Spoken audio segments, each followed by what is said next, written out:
রবীন্দ্রনাথ ঠাকুরের প্রশ্ন কবিতাটি করতে চলেছি। মাগো, আমায় ছুটি দিতে বল, সকাল থেকে পড়েছে যে মেলা।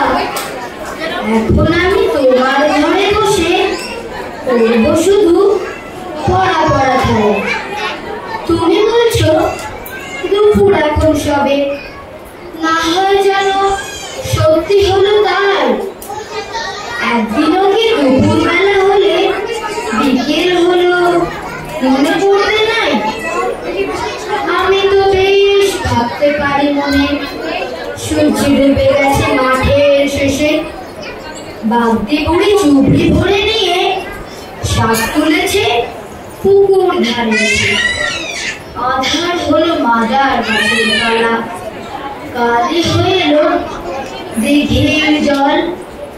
হাটের থেকে সবাই এলো ফিরে, মাঠের থেকে এলো চাষের দল। মনে কর না উঠলো সাঁঝের